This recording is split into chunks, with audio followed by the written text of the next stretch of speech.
Rock and roll. We are live. What is up? It is the live stream lounge. Thanks for hanging out with us on this Sunday night. And hold on.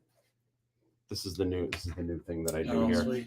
This is Casey got this for me for Christmas. It's like it's karaoke, but what I like to use it for is, and tonight our special guest in the lounge is artist Marcus Concernicous. Woo! What is going on, everyone? Welcome to the live stream lounge. We have an awesome little hangout show for you tonight. We are going to be talking all things art, AI, music, a little bit of Mandalorian, and of course, we are going to be talking all things Aladdin 3477. I got a couple new reveals. Nothing huge, nothing too crazy, but a couple new reveals nonetheless. And we're going to have a good time. I'm going to go to your comments real soon. But first, I need to make drinks. But first, Mike, you need to say hello. Oh. Hanging behind the camera tonight is did it go yet? Hold James on. We're frozen. Hold on. You may need to do that again. There we go. Hold on. All right, try it again. Almost. It's green. You might need to toggle. Green, bud. You need to toggle this. Sometimes it's not. There we go. There you go. James Jr. here. James is on vacation tonight, and I think next week. But Mike is hanging out with us tonight, and it's going to be a great show. So before we begin, of course, it is time to make candy bar drinks. It's the usual. So let's do this right. We need a little bit of caffeine to shake up this Sunday night, and hopefully we got there aren't the Oscars tonight, and I need ice. And if you guys want ice, do you want ice? Ice is good. Ice. There's no Oscars tonight, and The Last of Us is over, so you guys have no excuse but to hang out with us in the lounge tonight, answering your questions. Wait until you guys meet Marcus and some of the amazing things he's done in his career. He is like, dude, you are the artist. Like your whole life, you live your life. First of all, we have to talk about this awesome bathrobe that you have on. Right on. This is a Chewbacca bathrobe. I think I've seen these. I don't think I've seen anyone have one. But look at this. It's got the bandolier comes down here, and you have to show off the bandolier attaches to a pouch that you can. It's the Wookiee pouch. You got to go out and take out the garbage. You just throw on your Wookiee and walk through the snow, and there you go. It's the warmest thing I own. Let's give you a little twirl. Oh yeah, here we go. And that is amazing. Okay. And you were telling me earlier, like you go grocery shopping with that, right? Yeah, grocery shopping. That's amazing. Turn some heads, you know.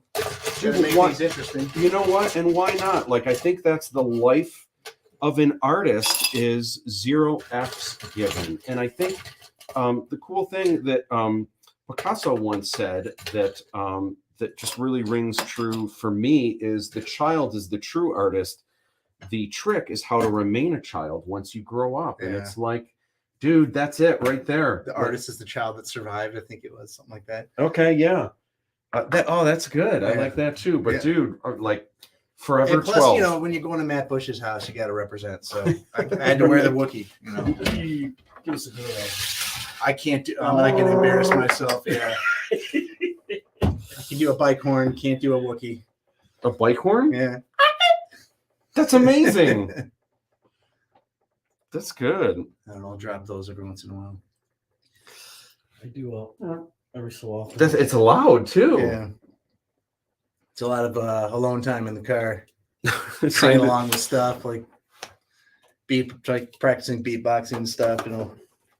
I was gonna say, what are you listening to where you're like, oh, it's a bike horn? Like I need to put that in. Some Tom Waits stuff, a lot of some Detroit techno here and there, a lot of P-Funk. So I'm trying this new. Have you ever had this kind of Irish cream, Ryan's? I don't think I've had this before, so we're gonna try this out. I'm sure Ryan knows what he's doing, though. I hope so. I like the font. Listen to that gurgle, gurgle, gurgle, gurgle. Good. Mike wants just a little bit. Titch, just a titch. Good. My bowels, thank you. Hopefully this will be like melted ice cream. All right.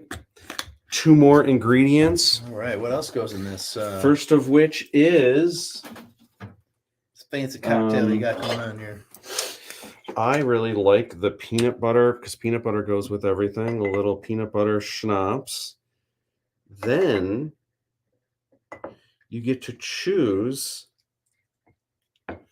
I've got all my flavors over here. There's mocha, cookie dough, peanut butter cup, butter toffee, glazed donut, vanilla bean, and salted caramel. What's your poison? What's your poison, Mike? Oh, you know what? Let's go with vanilla bean. Vanilla bean. You got it. Some vanilla bean. What do you think, Marcus? I'm gonna go with the salted caramel. Rocket. You know, I'm going to do the salted caramel too. I think that's kind of my mainstay. I do like the salted caramel. All right. Gonna mix it up.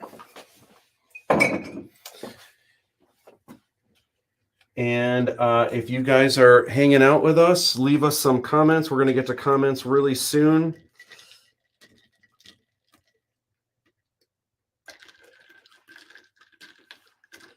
Look at the master stirrer.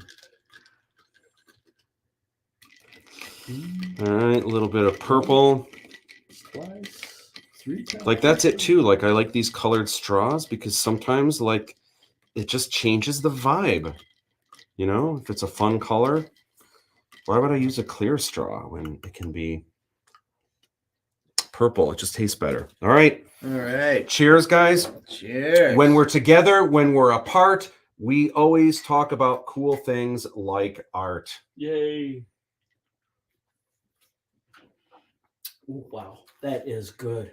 Wow. Melted ice cream. Mm. Oh, that's dangerous. Wow, I like it.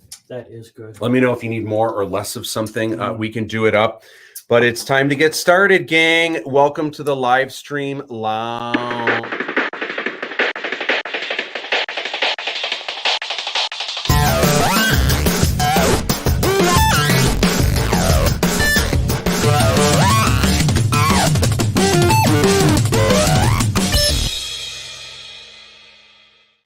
All right, what's up? Thanks for hanging out with us this Sunday night. Hanging out with special guest artist Marcus Concernicous. Oh my gosh, we have so much to talk about.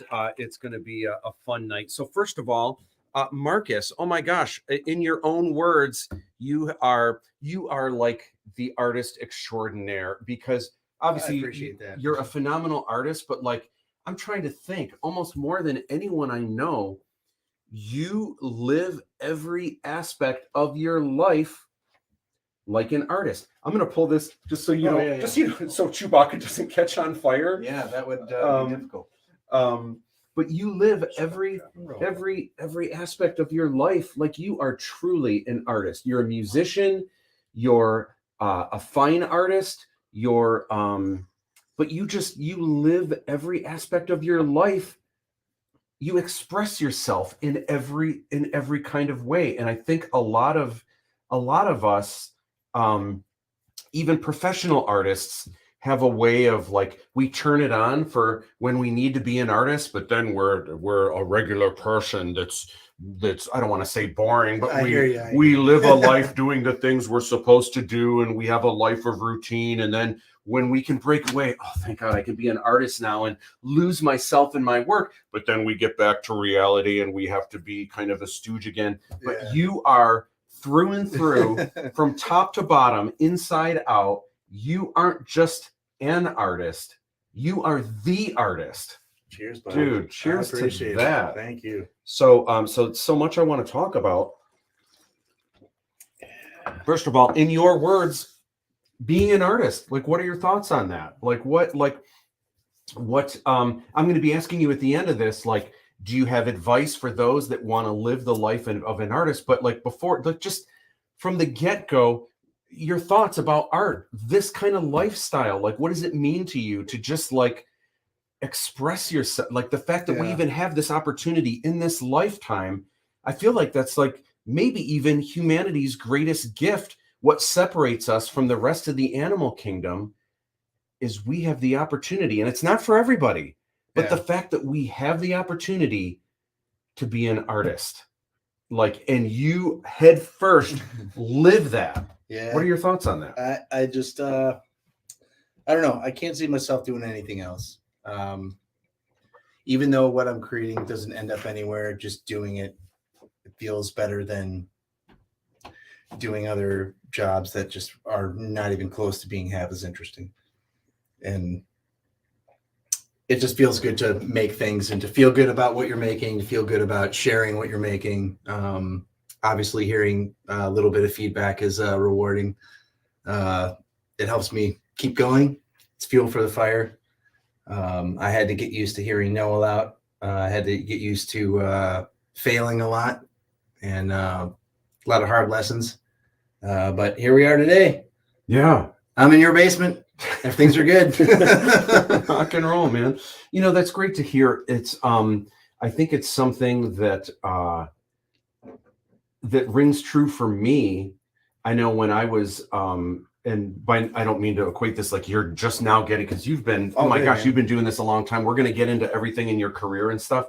But I know for me, when I was starting early on, and you have these thoughts of, what if I can't do it? What if it's not for me? What if this and that? But it just became clear that it was more important to me to do what I love, to do what I want, and to wake up in the morning and be excited about what I'm doing. And that I would rather live in a cardboard box, but doing what I love, than to be the richest person on the planet, but to wake up every day, that alarm clock goes off and it's like, wow, so I get to do this again. Yeah, today. yeah. Like, what am I going to make now? You know, like I feel like I only live once. There are more important things than. And then the other thing too is that when you do become passionate about something, chances are, if you love something, other people are going to love it too, and you can't help but find successes. And not that you always find them. We all, myself included, for as many things that I wear on my heart and show people, like, look at this amazing thing that became successful. There's 10 other things that that nosedive, but you roll with the punches and you kind of push those aside. But look at this other thing that actually turned out really well. You know, that's just, you got to stay positive and you roll with the things that worked. But it's a little easier nowadays, not so much when I was younger. Yeah. So that's great. That's awesome. So we're going to be looking at your work kind of through this whole show, cool, but I wanted to share some of the really cool artwork that you have. And you have, one of the things that I see in a lot of your work is like, one of the things I think you and I both geek out on a lot is like the mysteries of the universe. Oh yeah. So I know we're always talking about, and hopefully tonight we can get into some like multi-dimensional things and like life on, I mean, life has to exist in this, not even in other dimensions, but in our own dimension in this universe, it has to exist. Yeah.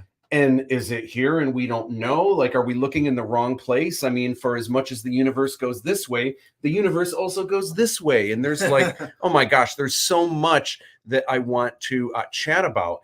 And you've got so many different kinds of things that you do. We're going to talk about all of them, but you've also got some distinct things that I think you see in your style.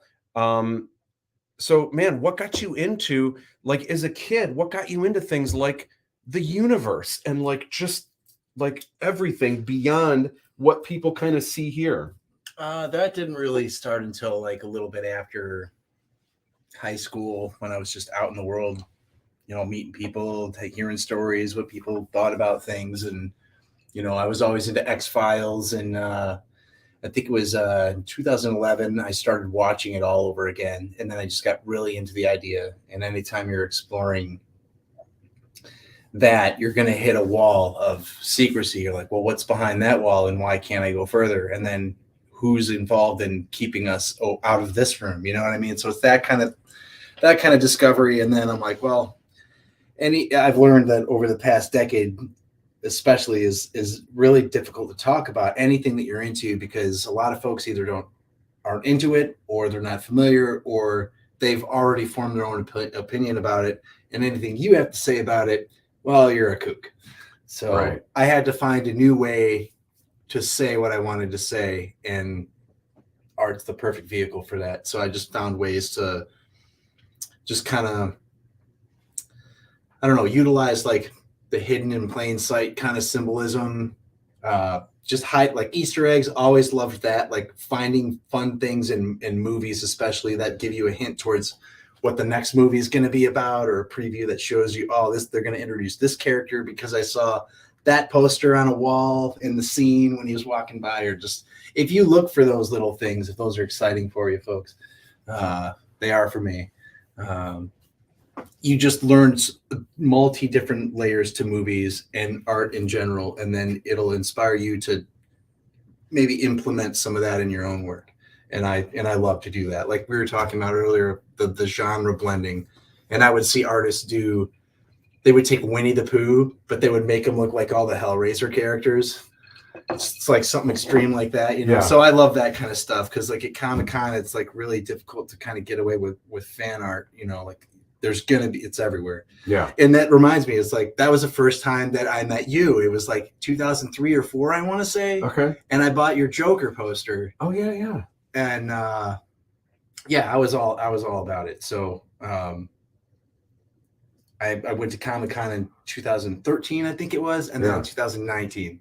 Didn't get in this year, but I did get into a Comic-Con in Flint in August. I think they call it the really cool Comic-Con. Okay. So I got some new work that I'm making for that. But this one that you have up right here, that's actually, I was messing around in Photoshop and I loved like the Hubble telescope imagery. Oh yeah. So I found some really weird stuff, and then I found one and I mirror imaged it, and it looked like a big mustachioed, doesn't it? ancient. I love that. Kind of, and then it's kind of feline. It kind of looks like a goat head too, because there's another face in there. Yeah. So like, have you ever messed around with Google Deep Dream? No, what's it? It's kind of like this AI thing, you know, but you give them the image, and then I think it takes like a day or something, or like 20 minutes or whatever. And then they give it back to you, and then it's got all of these like eyeballs and stuff woven into your image, and it like takes images from Google and it like puts it all in there. Yeah. And it looks like this psychedelic acid thing. Yeah. But that's kind of like what you were saying that we do. We're influenced by a lot of things. And you can go on Google and, you know, source your images and your references, and you draw from that. And just because a computer does it in 3 seconds, you know, doesn't mean it's better. Right. You know what I mean? It looks cool, but yeah. I think there's always going to be a need and a want for man-made art. Of course. And to a degree, as AI stuff kind of continues, it'll almost make the more man-made stuff even more important. I remember when I was a kid, I remember like I was into rock, but I was also really into like new wave stuff. I was into Duran Duran and stuff. But there was a lot of people forget there was a lot of talk back then that new wave was going to kill rock and roll, and that the synthesizer was going to replace the guitar. And now we laugh about that, like, oh, come on, please. But at the time, guitar rock was kind of becoming smaller and smaller, and pop new wave keyboard Duran Duran was kind of, but now you look and you're like, wait, Duran Duran has some pretty heavy guitar in it. But it was just such a cool, it was such a neat time. But of course, it hasn't replaced anything. And things did get a little bit more on the production side, but that's when grunge came, and that was kind of the answer to that. And then it became kind of uncool for a while to have the more polished kind of rock and roll keyboard sound with the high production value. And then it kind of always goes back and forth. But something like acoustic or folk or unplugged, just bare bones, like music with amplifiers, but just mic'd up, like that's not going anywhere. If anything, it's almost stronger than it's ever been, you know, which it is all cool. Inspires like the creation of new instruments. Now we have like this thing called the harpeggi. Have you seen that? It's like a flat, really fat guitar neck, and you play it like a piano. Like, it's wild. It's really wild. And then we have the Rolly Seaboard, which is like really expressive piano, and it's like a silicone, and it's like a wave, Okay. and you can like massage the keys and move, and there's like groove ribbons, and it's like a whole new way to express. Wild. It's nuts. Yeah. And I got loop pedals and stuff, so it's like, Oh my gosh. yeah, I know. I'm a kook for music toys. So. Yeah. So tell me about this. Yeah, like Where the Wild Things Are. This was part of an Inktober challenge, and I did it in black and white originally. But I also attend and do some work with the Theater Bazaar crew. So I kind of put them together, and that's when the Wild Things went to Theater Bazaar. That's awesome. We have to talk about Theater Bazaar coming up in a little bit. So I got some, I want to talk about some things, but real quick, I want to say hello to everyone in the chat. Justin says, hey, everyone. Ruben says, you can draw Star Wars. Sorry, old school fan. Oh, yeah. I miss doing all the videos. I got some new ones. I got some things on the in the pipeline coming out with that. Jawa Chewbacca PJs. It is kind of a combination of a Jawa. You're pretty tall hood for a Jawa, but I definitely want to get a Jawa hoodie. That would be great. Yeah. Fruit Loop says hello. Looks like a deer with huge antlers to me. Oh, that was probably the universe thing that was mirrored. And Dave Todd says hiya. Thanks for hanging out with us, everyone. So just a few quick announcements I wanted to say. I mentioned last week that we are on Twitter, and I've got my, I can either grab an image from Google or I can say we are on the Twitter. So I checked and it actually works. So now we're on 5 different things. That's what's cool about this live stream is it's bouncing right now live to Facebook, YouTube, Twitch, Twitter, and LinkedIn. And I think Instagram is going to be the next one. So Rockfin, I'm Rumble, a couple other I'm digging it. Yeah. It's wild. Next up, the thank you videos. I've been adding those to the official. I'm trying to do it every day, but it's like about every other day because I'm a little bit behind, and I keep forgetting to do it. I've been really busy on the backer kit, but there are some new ones added, and you'll find them on the Aladdin 3477 YouTube page. If you scroll down to the third playlist, you'll find them all there, and I think there's 11 or 12 of them there now. The last thing I wanted to mention is IMDb. So for those of you that backed the Kickstarter at either the executive producer level or the Aladdin's Inner Circle level, you either got credit on IMDb as an executive producer or special thanks. Those are all up now. Including, I was having a hard time getting Peter Mayhew. Speaking of Chewbacca, Peter Mayhew, who is no longer with us, but his family backed the Kickstarter at the executive producer level, and they wanted Peter Mayhew because he was such a fan of art, and he was a fan of my art. They really wanted his name to kind of live on.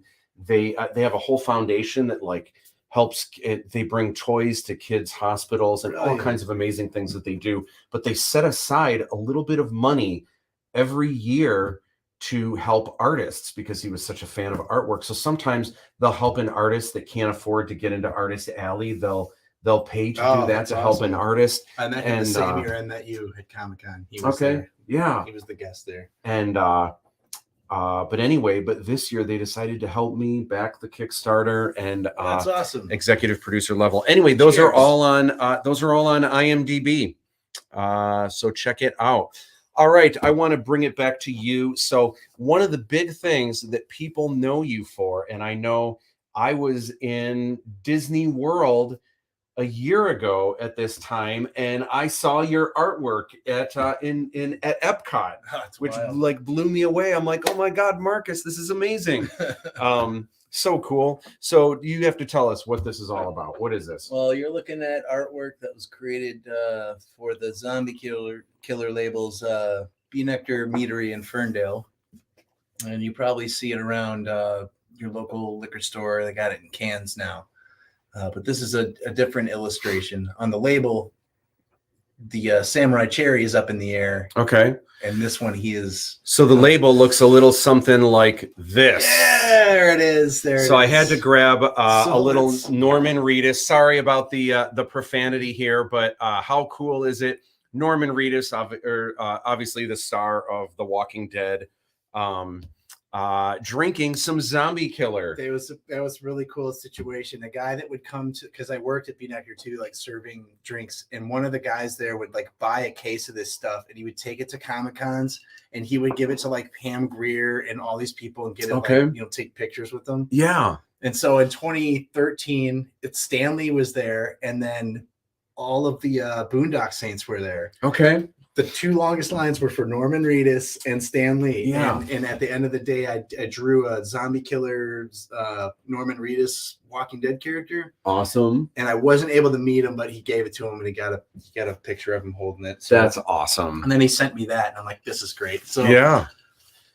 it'd be cool to meet him, but I get it. Well, I mean, they're in a different world. Yeah, for sure. But that is cool. So, so you designed the labels for all of these, Just the art. just the art for Bean Nectar. So there's all kinds now. There's the Evil Genius, and At the time I was there, they discontinued a lot of them. They changed the names and the characters, and they changed the labels up. But at the time, it was like Evil Genius. There was Naughty Ginger. There was a Funky Monkey. There's a few other smaller B-sides. Yeah. A bunch of weird. Dark Goose. okay, Like a goose like wrapped in a barrel. that's amazing. Just fun stuff. Yeah, It was a good introduction to like that whole world of commercial art. And, yeah, And then I wanted to continue learning about that when I went to Macomb yeah. in 2012 when I started taking your classes. So how do you find the balance between commercial art, which is where you're getting paid up front to create something, and you're kind of at the whim of it's maybe not exactly what you want to do. You have to make changes. You're creating something for a client, but you're also getting paid up front. It's an agreement. It's a contract. And fine art, where you're doing what you want, how you want, the way you want. Like, how do you find the balance between the two? What are your thoughts on the two? The opportunities kind of came to me. So I was just, in the moment, let's see where this takes me and experience this part of art, and, learned a lot of hard lessons there too. But I find it more freeing to do the fine art stuff because I can do that at my own pace, and I don't have to cater to particular ideas or, what someone might want. I just create a thing, and if they like it, cool. It is what it is, and you can buy it or not, it's all good. And then like with being in the commercial, I don't have a business mind. So I'm like slowly kind of learning how to market my own stuff and like diversify. And, like I see your fidgy toys, I definitely want to get into that world. So, like experimentation here leads you to other opportunities that'll open you up to working with different mediums and different people. And it's a good time. Yeah, I think that's the tough thing for us artists is we are not by nature. We just aren't business people at all. Cheers to just not anyone that does it all, man. I tip the hat to you. Yeah, it's something. It's not the part that I enjoy. It's not. I hate numbers. I hate. Oh my God. If I had to name the worst part of the year, the thing I loathe the most, it's actually not bills, it's taxes. Right? And then bills would maybe be the next one. But even though taxes, if you do them right, which I pay someone to do them for, you actually get money back. So who wouldn't love that? But it's just doing it and thinking about it. Yeah, like numbers. It kills the creative process. Yeah, it's muddies the waters. Not fun at all. But speaking of fun and speaking of Star Wars, tell me about this. All right, this was fun. I did this on May the 4th. The Theater Bazaar crew, members of the Theater Bazaar crew, also do a thing called Space Dive at Tangent on May the 4th, or on or around May the 4th. And I couldn't go last year, so in my backyard I set up some instruments and my loop pedal, and I did this thing that I kind of developed as a final project in the video room at Macomb, and that's like loop painting.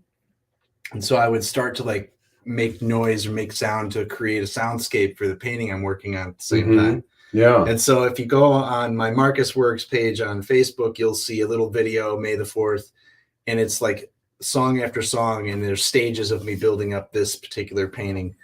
And I threw the hat on there as a nod to the Theater Bazaar Space Dive folks to tie them together. And Okay. those guys, they're working with the Force, man. Yeah. So that was kind of like my way of like saying I love what you're doing. And Are they? And they're doing that this year, I I assume, believe right? so, yeah. Oh my gosh, I gotta go to that. I Yeah. haven't been. I've never even been to one of the theater bazaars before. It's a game changer, folks. Just Yeah. get online, get after it, stay focused, because they don't have to advertise too much. Like people People in the know go. and they'll sell out Yeah. before you even know it. Oh my gosh. But yeah, I love Yoda, and I was just trying to like do a little fun piece with that. Yeah. All right. So tell me about this. All right. Hunchback of Notre Dame. Yeah, so a while back when Notre Dame burned, that was the story that got all the focus, and they didn't share the 9 or 10 churches that burned prior to it. Well, at the same time this was happening, the French were protesting Macron and the international banking cartels with their yellow jackets, and so as the last spire falls, the Hunchback is up there, singing songs of freedom, and that's just a smaller, like, I think it's 36 by 24, but I want to make a bigger piece. Yeah. Like that's one that I want to like spend a year on to really get the city and the sky going. But those were kind of like that's a beginner piece, and it got water damage. You can kind of see. Oh, really? Oh, yeah. All right. So I can't sell that. It's just like a concept piece. That's cool. I love the colors in it. Thanks. Yeah, it's wild. And then this is awesome. And this is huge too, right? I mean, it looks, you can't tell from the photo, but this is really big, right? That's 2 by 3 feet, I think. Okay. And that was for a Poison Apples show. Mike Kelly is another good artist, put on shows at the Russell at the time. Okay. And it was Poisoned Apples, and I did the Dopey and the D. And that painting was bought by Keith, who owns Noir Leather. It's now under new ownership, and it still hangs there. Oh, wow. Yeah. Nice. And I showed that at Comic-Con and a couple other vending opportunities, and they're like, "Do you print this?" I'm like, "Can't do it. Sorry. I don't want Disney coming after me under any circumstance." Okay. I could probably get away with making like a small run. Yeah. But I haven't taken it to that place. I have new paintings for that. That's wild. But that was fun to do. And this is Nightmare Before Christmas, but it's what'd you do with this one? That one is like a little bit of there's a layer of blacklight paint that's responsive, and I made that in 2009, right before I got into the People's Art Fest. Mark Arminsky used to put those on at the Russell. Yeah, that was the first painting I sold. This is wild. Yeah, thank you. And I think it was 4 by 2. Okay. Yeah. I love it. I love the different layers. I love the background here, but as it transitions here, there's a different sky and like almost like an underworld thing happening here. It's just the composition is cool. The flow of it, like the way it curves, but it kind of leads your eye into here and circles back up. Like, I just love everything about it. Thank you. And this too, this also like brings you back. It's almost like figure eights, right? The way it's like I was kind of working with a little bit of flowage there. Yeah. Flowage. I love it. It's so cool. All right. I want to, we've got a couple comments. Justin says, "I love my thank you video. It was so cool. Thanks. We had so much fun making those videos. We have more to do, by the way, and there's more that I still have to upload. So we're getting on those for sure." Kaleidocat TV says, "If only I was business savvy." That is the trick. I feel like to be a successful artist, it's got to be both. Unfortunately, you could be the most amazing artist in the world, but if no one knows about your work, or if you're not getting it out there, or if you don't have someone getting it out there for you, who's like an agent or someone that represents you, then that's difficult too, because how much are they taking? Are they taking a cut? And if they're representing you, how do you know that they're paying you fairly? I mean, there's so many there's And so many things. See, that that's you what I need love to- about Detroit too, is because there's so many artists that have like the DIY mind. They want to do it all themselves because they don't want anyone to control their stuff. You know, everyone should own the rights to their own imagination. Yeah. You know, that shouldn't be up for grabs for too many people. Yeah, well, and the cool thing now is we live in a day and an age where it's never been easier to do it all yourself. Yeah. Again, you have to have the business mind, but we just have so many apps and opportunities where it's kind of eliminating the middle person, and we can do it all ourselves. Justin Salazar says, "Hey y'all, when will the Fiji art contest results be announced?" Very soon. Actually, I'll be talking about that in a little bit. Stay tuned, because I'm going to talk about it, and I'm going to show you. We're going to go through. We've looked in the past couple of weeks. We've looked at a lot of it, but we had an onslaught that came through last week, so we are going to look at all of those and talk about when you can expect those results to be announced. I know your brother did one that is off the hook. Can't wait to share that. So speaking of Aladdin, I want to talk a little bit about what's been going on for that. So obviously 2 weeks ago, the Kickstarter wrapped up a little over 2 weeks ago, and we were funded 6 times over. It was amazing. Oh my gosh. Thank you. Cheers. That was awesome. Woo-hoo. Ding, ding, ding, ding, ding, ding, ding.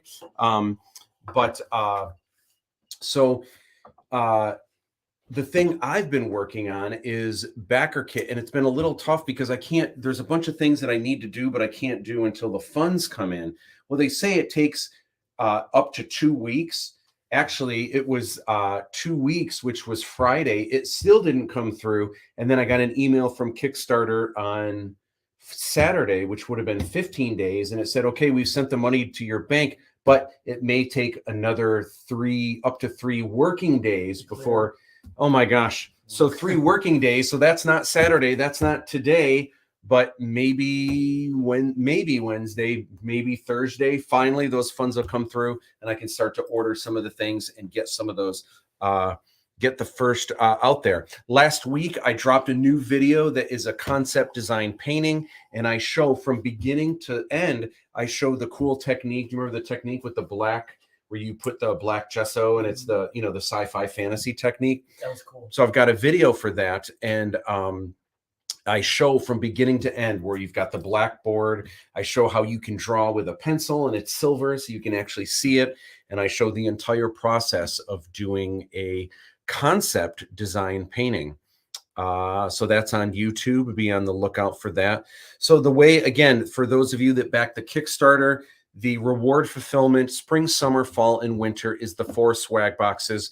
So spring is definitely going to come out in the spring.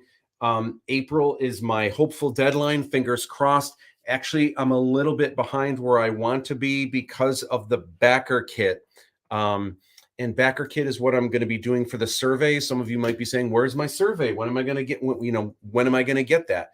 Well, my backer kit, I've done all the work, but they need to review it. Well, they can't review it until I pay for it. Well, I can't pay for it until the Kickstarter funds come through. So bear with me.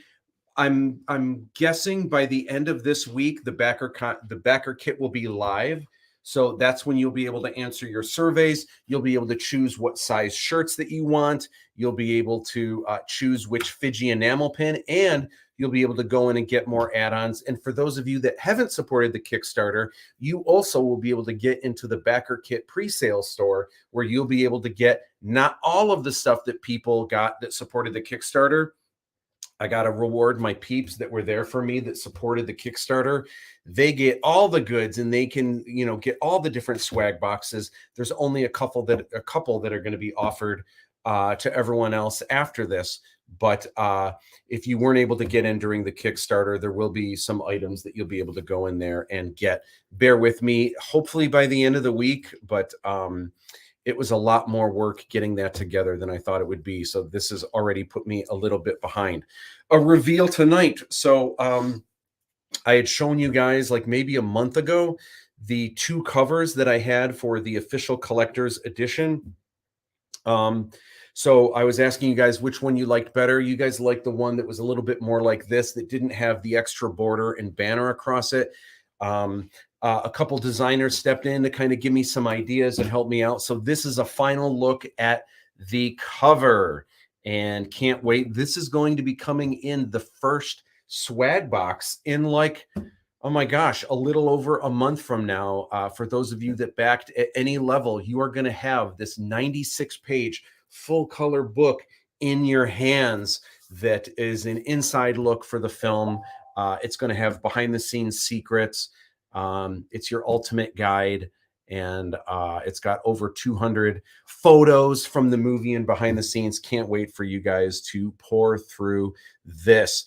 All right, so Marcus, so I want to get back into, I want to talk a little bit about your style, and we're going to be leading into the show that, the Ides of March that happened last week. So first, tell me about your style, and tell me about, first of all, what it means to be a tangible artist, working with your hands, drawing and painting with tangible tools for real. What's your thought process when you go into designing something like this? Where's your head at? That particular piece is part of a series that I do. I'm kind of calling Order Web KO, which is finding the order from the chaos. So I like to make a big mess on the canvas, throw a bunch of colors at it, you know, use some air, blow things around, make it look weird, and images will start to emerge, and you can start carrying those in whatever direction your eyes kind of guide you.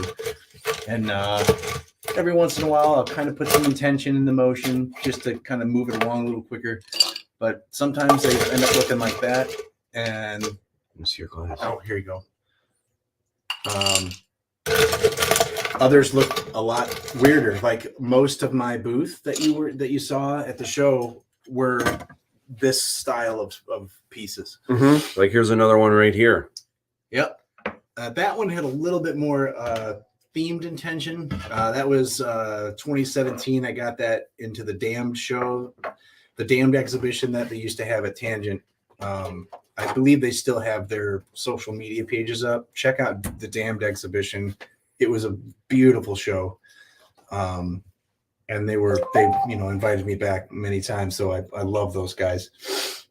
I remember one of the things that really struck me, and it's not a piece that I have to share at the moment, but I remember when I went to your booth, you said, dude, check out this piece here. I like to hide things. I like to hide secret messages. And you said that your name was in it. And when I looked forever and I couldn't find it, but when you showed it to me and how you incorporated your name, it was so genius. And I was just like, man, this is amazing. Like, this is really, it was so cool once I saw how your name was in there. So, so like, where does that come from? Did you grow up with like Mad Magazine with the Mad fold-ins or anything? Yeah, absolutely. Like what got you into like the secret messages and all the fun things like that? It was all like studying movies and steganography and symbolism and how they kind of throw that into our media. And a lot of it is hidden like right in front of you. Like the Bluetooth signal is like a rune. Like an ancient rune, that weird symbol. Yeah. Like I don't know exactly, but it's like, oh my god, I never thought about that thing. Yeah. Like, just weird stuff like that, you know. So I thought it would be kind of cool to like while they're standing in front of the piece and they might not know what it is, they're going to start to see letters, and then they're going to follow them. And they're like, oh wait, that's a name right there. Okay, cool.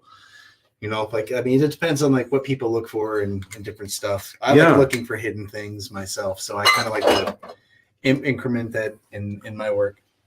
That is awesome. So I don't even know where it is in this one. So last week, Derek Ecker was our guest, and he shared with us the upcoming show, which was last Wednesday, the Ides of March, which you guys had 16 artists going head to head against AI, where both the artist and AI were given word prompts where they had it was almost like paragraphs of what everything was. And then people got to go through and they got to try to guess, can you tell with the same word prompt, which one was created by a person and which one was created by AI? And I have to say, and I'll give you what I thought and what my results are in a minute, but I have to say it was tough. Yeah. It was actually really difficult to tell which one was the actual art created by a person and which was created by Google. So anyway, the show was last Wednesday. What are your thoughts? How did things go down? I was really happy about it, man. I had very low expectations it being a Wednesday, but we had a really great turnout. Just walking through and watching people kind of interact with everything. And it was a party. You had 4 bands, 2 DJs for a Wednesday night. Like, dude, it was off. They went till 2 in the morning. It was off the hook. Yeah, we kind of wanted to go big, It was a great time. It's a great idea. I'm glad Derek tapped me on the shoulder and invited me into this situation. I'll do a show with him anytime, and I'm looking forward to the next one. But yeah, it was a good, great for conversation. Everyone that came up to the booth had some ideas about it, and there was definitely a warmer welcome for the human-made art. I feel. Mm-hmm. I think it's still a little scary for some folks to be like, "Oh, a computer spits that out in 3 seconds." Uh-oh. So, was there a lot of hate? I didn't pick up on that vibe necessarily, but little apprehension, little. I don't know about this. This is I don't know where this is going to go. So, yeah, man, it's. I mean, I definitely believe it's dangerous. It's spooky good at what it is. But again, as we were saying before, it's like these companies that make these websites, they scour the internet for images, and a lot of them are unlicensed, and there's no consent. It's just like this thing that uses everyone's ability and style to create a whole new thing from words.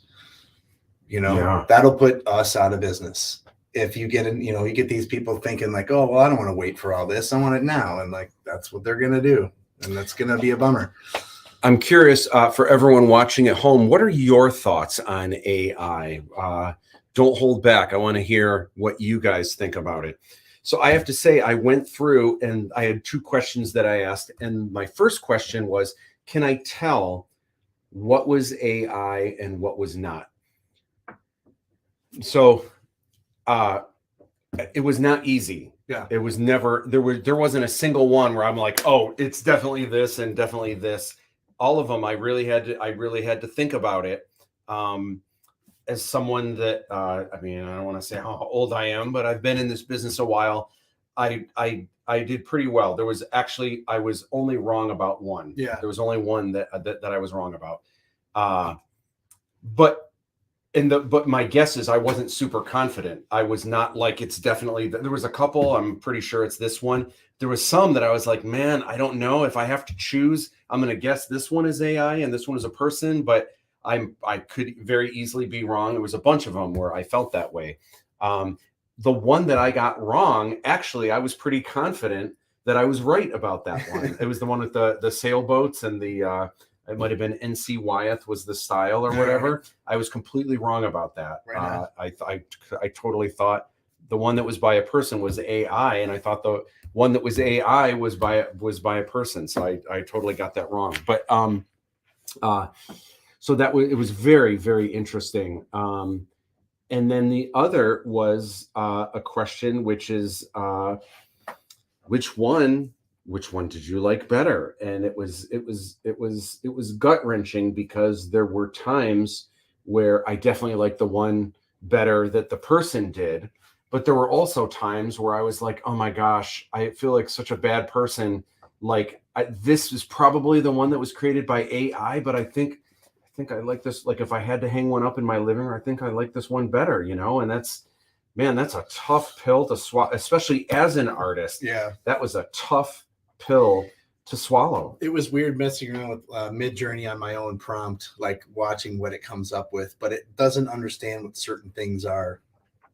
Like if you notice the Carmel Liberty piece with the baby doll parts and the gramophone, I love her piece. And the AI piece, it didn't even know what a gramophone was. It looked like a flat record player looking thing. And it's like, well, that's a dead giveaway. And then when it does people, like you get extra teeth, extra fingers, extra limbs. It's it's comical, but it's like, it looks kind of neat, but it's also interesting that like, okay, it's making those mistakes now, but I mean, in a couple months, even in a couple months, you're going to see less of those Yeah, right on. of those mistakes. You know, Yeah, it's very interesting, but I'm definitely all for, the people. And I don't know if you picked on this, but I was kind of rocking a little Neo versus the Matrix thing. I had my all in black and my long coat and the fucking the red blue pill. Yeah, Sorry, no, I didn't mean to curse. it's all good.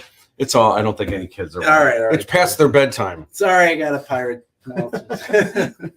Curse like a pirate sometimes. But yeah, like we're fighting the Matrix, man. Like it's, we're either in a simulation fighting the computers, or we're in the desert of the real fighting the computers. Yeah. It's funny, you were talking earlier about things like things like conspiracy theory, what most people would call conspiracy theories and stuff. And it's so interesting now that like we live in a time where some of the things we're learning now with science, things that 10 years ago people would talk about and people would write it off as either conspiracy theorist, or they'd write it off as like, yeah, right. I know, man. What if the universe was more than one? What if they were stacked on top of each other?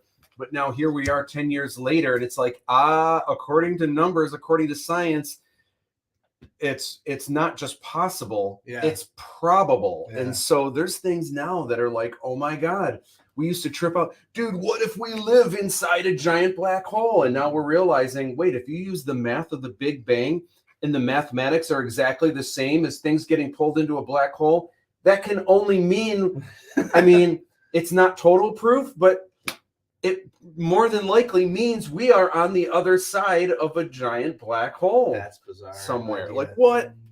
It's crazy. So anyway, it's just really neat that we it was in crazy Macomb times. It was in Macomb where I started weaving more of that stuff into my work. I did that half walk-in, half alien piece. Yeah.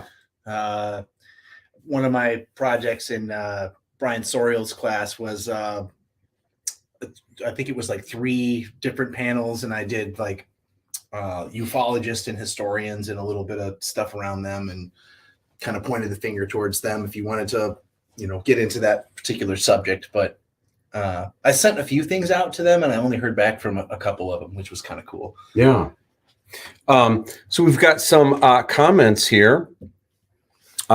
There's a project from the University, Fruit Loop says, there's a project from the University of Chicago called Glaze that puts a protective layer over art you post online. I'm not 100% sure how or if it works, but that says a lot about artist feelings on AI. And it is going to be interesting to see if there's a way that not just artists, but companies, people or companies that own franchises, this might be a way that they protect Star Wars and Disney and all of these things. There might be things that go into place that do this moving forward, like kind of like like an invisible watermark that Dave Todd says AI, the stinky poo-poo. Justin Salazar says AI is okay, gets fast results, but once it starts taking real jobs away from the artists, then that will be the issue. But there's also things like I saw, and again, this is just me playing devil's advocate on either side, because I kind of see, both sides to it. But one of the interesting things that I saw on Instagram, just this random thing that came up, it was Gary. Do you know who Gary V is? He's like a Gary Vaynerchuk, I think is his name. Not familiar. He's a kind of like a self-help guru for business and marketing and stuff. But he was talking about AI, and it was just a quick like Instagram reel. And he was talking about AI, and he was talking about how AI is just like 100 years ago when the tractor came out. And there were all these farmers that were like, oh my gosh, like I have a whole bunch of people that do all of this, but what one person in a tractor can do is more than all these people that I have. And he said, but the thing is, everyone was afraid of it at first. And now like everyone has tractors and it's no big deal. People survive. People adapt and they find another way of doing things, or they find a way of, well, now that I have a tractor, I can also do this and I can do that, and the tractor can do that, and then things that the tractor can't do, well, we can do. There's just you find a way, and part of it is if you can't beat them, join them.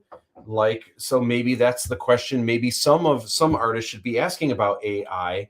You don't have to like it, but is there anything you can do to use it, like to help generate ideas? If you have artist block, type some stuff in. You may not like what you see, but does it spawn ideas? Well, I don't like this, but if if I use this though and change this and repainted this here and made it my own and there's and that's the thing, you can do your own bot, like that's closed. You don't have to release anything that you create using it to the internet, but you can use it to like maybe generate your own concept variations or deviations from whatever idea you have. Yeah. And you're stuck, but then it's like it's working off of your work. And I think if you're not just painting over that and printing that out using it like some people do and put it in a contest and win. But I'm more comfortable doing it myself and getting the satisfaction that I can do this too. I can't do it in 3 seconds, but I can still do it. Yeah. What I want to, speaking of art, we have to take some time to go through the Fidgy Draw This in Your Style contest. It ended last Thursday, and there was an onslaught. There was a bunch that I shared in the past couple of weeks, but this past week, there was an onslaught that came through in the end. So I want to share those with y'all. Right now, they are being judged by cast and crew. So I sent all of them to cast and crew, but I want to know your thoughts on each of these pieces. Mike, I want to know your thoughts too, because there are some zingers that are just awesome. Obviously, Fidgy is Aladdin's robot sidekick. So check this out, Zandrea Rodriguez, and she did a piece. Believe it or not, this is acrylic. That's beautiful. This is an acrylic piece, and she wanted to do kind of a cyberpunk, like Fidgy going down like a dark alley or something like that. Mm-hmm.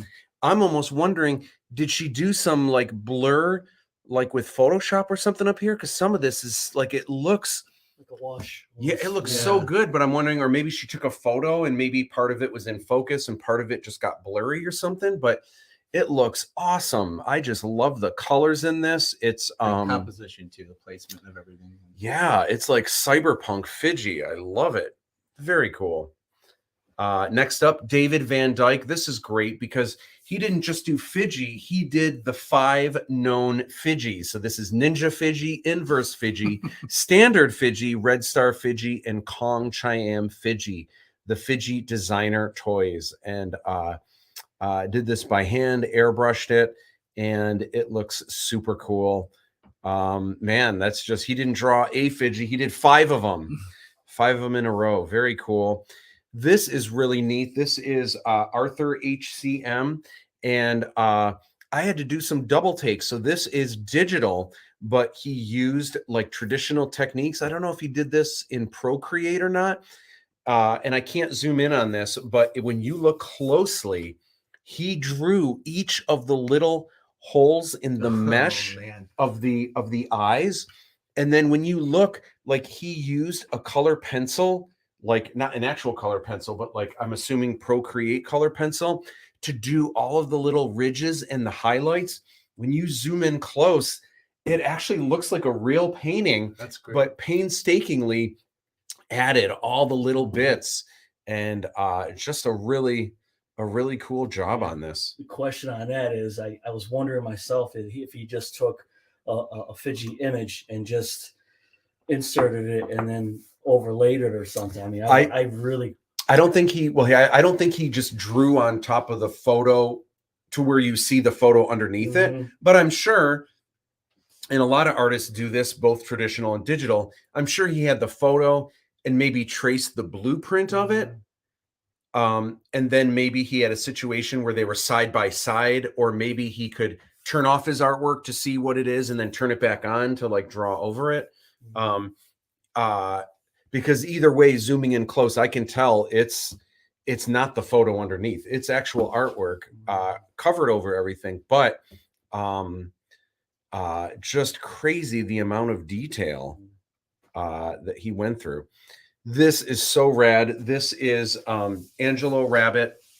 a former student, and this is like printmaking. Yeah, it looks great. So the thing that I love about this is actually a 2-color print, and it almost looks like it's 3-color because, I mean, you've obviously got the white, and it looks like, oh, so that's black, white, and blue, right? Or I'm sorry, black, red, or like orange and blue, and then obviously the white of the paper. But actually that black color is what happens when the orange is overlaid on top of the blue. Orange and blue are complementary colors. So it's like a 2, and this might just be digital to make it look like it's screen printing. Yeah. But it's this really cool old school 2-color technique where these 2 colors overlaid create that third black color. I just love the look of this, and like the offset background with cool. the blue and the orange, like how wild. And it's like this angular Fiji, super rad. This also a former student, Brittany Voigt. So this is really cool. She actually, in order to design this Fiji, she built her own Fiji out of Lego. And I love the way that she did the arms here. I almost like these arms better than the actual Fiji that is what I had to design for the Fiji minifig, which you guys are going to be getting in the 4th swag box. Wink, wink. But I just love the look of this. I love how bulky the arms are. I kind of wish I did the arms this way. So very clever, very cool. So in the artwork, she kind of used this as her own reference for creating the Fiji. Then she drew Aladdin as is, but to kind of make this meta, combining real world Aladdin with like this new Lego verse. Aladdin is holding a light, because this is Aladdin's gun right here. But she made a life-size Lego blaster, which is what Aladdin actually comes with. So super cool what she did. Sarah Garlock did Baby Fiji. How adorable is this? It's all like round edges, and I just love the colors of this. Super adorable, super cool. Awesome. I can't even tell. That's got to be, I think that's washes and color pencils probably, and then maybe opaque highlights. Oh, maybe opaque in the oranges as well. It's whatever it is, it looks great. Awesome job on that. Oh, that's great. This is rad. This is Joe Palazzolo with his Fijiana Jones and the Lamp of Wisdom.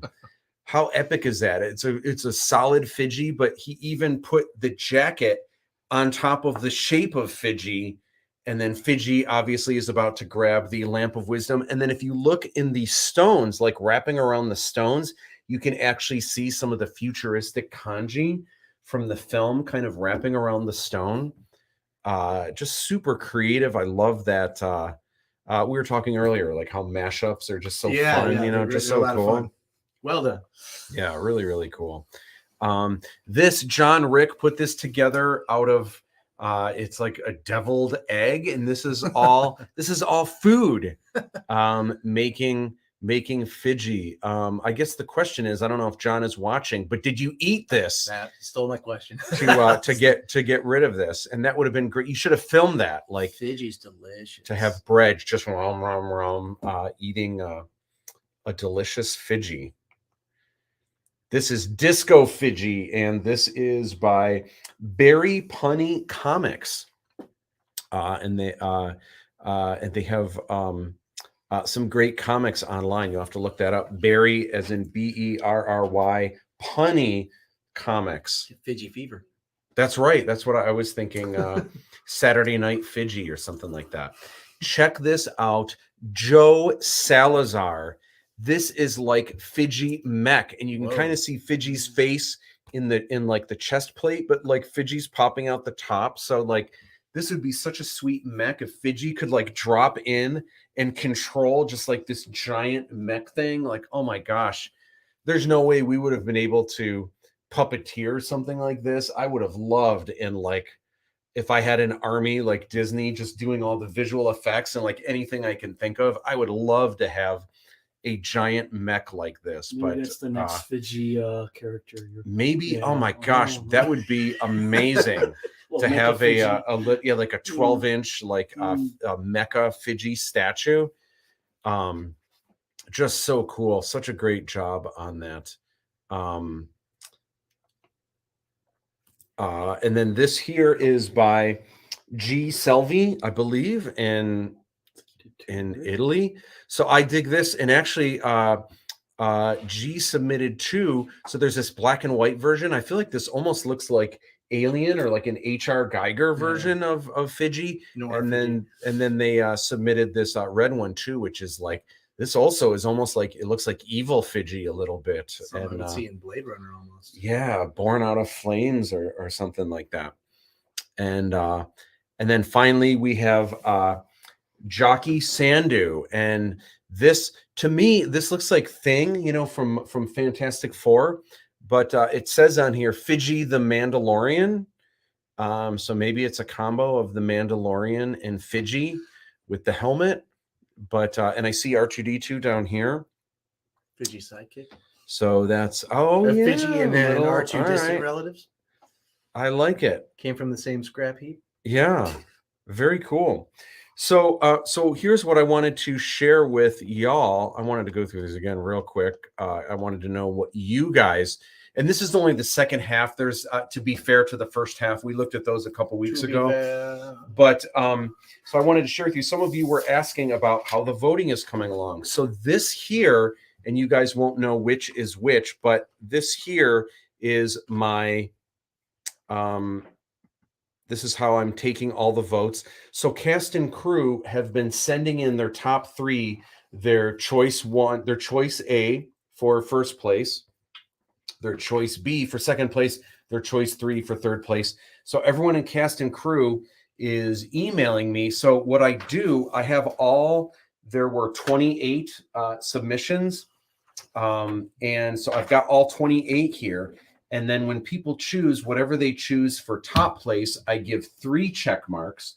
Whatever they choose for second place, they get 2 check marks. Whatever they choose for third place, they get 1 check mark. And here is how it's stacking up right now. You don't know which ones are which, what the order is here, but you can tell there's definitely some that are getting, almost everything has gotten a vote or votes, but I'll have to tell you here, is there a clear winner? There is one that is just slightly over by 2. So this could change. I know there's going to be a lot more that are emailing me tomorrow because people don't check their email until Monday. So there's going to be a lot more tomorrow. 1 vote right now. V is in the top place. 1 vote could change that. A single vote could swipe that right out. For second place, I have 2 that are tied for second place at the moment. And is there a third place? There's a third place. It looks like this is third place right here, but fourth place is right under that. And I've got 1, 2 tied for fourth place. Any vote that comes in can change this. So it's kind of been exciting for me as each person in Cast and Crew kind of votes for this. Mike, have you voted yet? I can't remember if you sent me. Picks. You have your picks? I have okay. Picks, yeah. All right. Yeah. You kind of answered one of them for me, so. All right. So I'm curious, and actually, Mike, of these ones that we just looked at, I'm curious what you guys think. Do you have a favorite or some favorites that stand out among this group here that you see? That first one.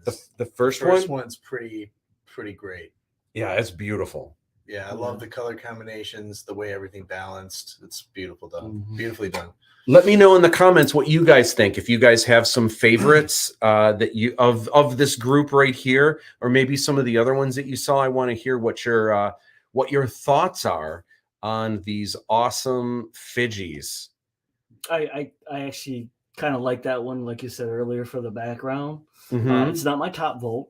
Yeah, but it's definitely, it was up there. Prints. It would be an amazing print for sure. This one's super creative. Baby Fiji is adorable. That's probably my second place right there. I was a little conflicted on that. So just because. I mean, it's off the hook. Look Mm-hmm. at the rendering of the lamp. Like, it's legit. Like, that's really, and the fact that it doesn't just look like it's Indiana Jones wearing the jacket. It looks like Fidji's body wearing a bomber jacket, like Indy wears. Like, that's really good. That one. Once you I just told want to me, eat that. yeah. Once you told me whose that one is, I'm like, hands down. I wish I could eat it. Yeah. Disco Fidji. Yeah. I mean, this is just, and that is really, that's just really the cool. thought that went into. You look at the legs and the shapes. Is that a digitally just created piece? I want to say digital. Oh yeah, I believe so. Yeah. Or maybe they actually made the figurine. That would be great. That's I'm awesome, not sure. Joe Salazar did that one. Mhm. And if Joe is watching, let us know. Or Justin, maybe you know. His brother might be watching right now. These are cool. This is almost like the Artigan technique, but I think this is just. I think maybe this artist did the color one first, and then maybe this is just a desaturated version. That's what it looks like. And then Fidji the Mandalorian. I think we need to go to some comments here. I told my friend Ryan to do the Fidji drawing, but I don't think he did. Yeah, I'm not sure if I remember Orion doing it. Dave Todd says, love the Fidji entries. So many amazing takes. Yeah, this was off the hook. I haven't done my votes yet because, man, I go back and forth. There are so many good ones. Like I might have my favorite 10 out of 28, but like to narrow it down from there, like that is so hard to do. Love the first one in the Indiana Jones Fidji, and the three color Fidji. Yeah, those are good for sure. Barry Punny Comics says, I may be biased, but I really like the mech Fidji and the cyberpunk Fidji. Well, that doesn't sound biased. Would be I like the disco Fidji. That would be biased. And the disco Fidji is really cool too. But yeah, the mech Fidji is cool, and the cyberpunk Fidji are where it's at for sure.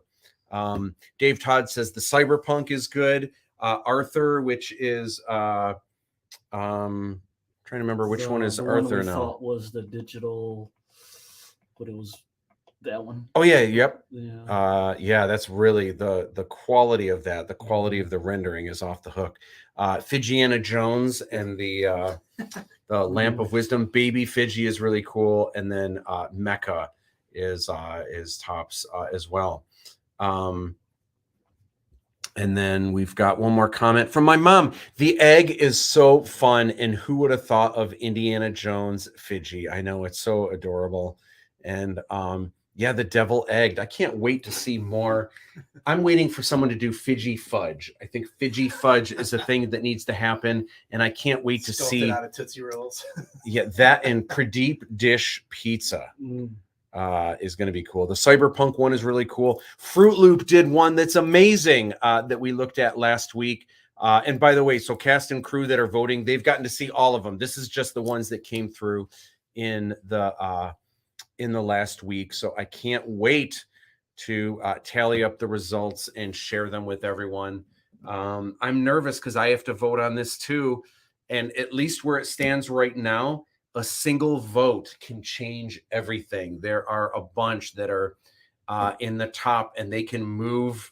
They can one can get knocked into second place and flip flop. Like anything can happen at this point. So it'll be interesting to see where it goes. They can buy my vote. And you can buy. Yeah, Mike hasn't voted yet, so hit up Mike. He's accepting cash or charge, or do you take PayPal? Food. Okay. All right. So that's awesome. Super, super cool. Thank you everyone that oh my gosh, the amount of time that people put into these is amazing. So thank you everyone for this way exceeded my, thank you so much. This way exceeded my expectations, and the quality is just amazing. Super, super grateful for that. Just awesome. All right. So from here, I wanted to shift things back to you, Marcus, and I wanted to talk about, so in addition to all of the cool art that you do, you also are a multifaceted musician. Where did this begin? When did you first get into music? Oh boy. Give me the backstory. Oh, I was probably like 6 or 7, and we had a neighbor with a piano, and I would tinker around and play the little ditties from the commercials by ear, and like, get that kid a piano, get him lessons. So I took lessons when I was really young. Then I kind of fell out of it, and in high school I started taking piano classes, and then coming out of high school I was more into like guitar and bass, and you know, a lot of people around me were way better musicians, and they were actually in bands, and they were doing stuff like right out of high school, and I'm like, I was just a lot slower than everyone. So it took me a while, and it wasn't until like 2001 really that I really started getting into bands. I was playing open mics prior to that, you know, guitar and all that.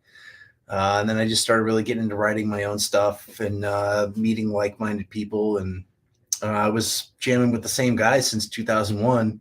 My drummer, Paul Winterhalter, and I had a band 4 Deep, and then that became Lucy's Brown Seville. The band at the show, the AI show, is Chaw, and that is with my buddy Mike Anton, who owns the Dovetail Cafe at 12 and Hoover.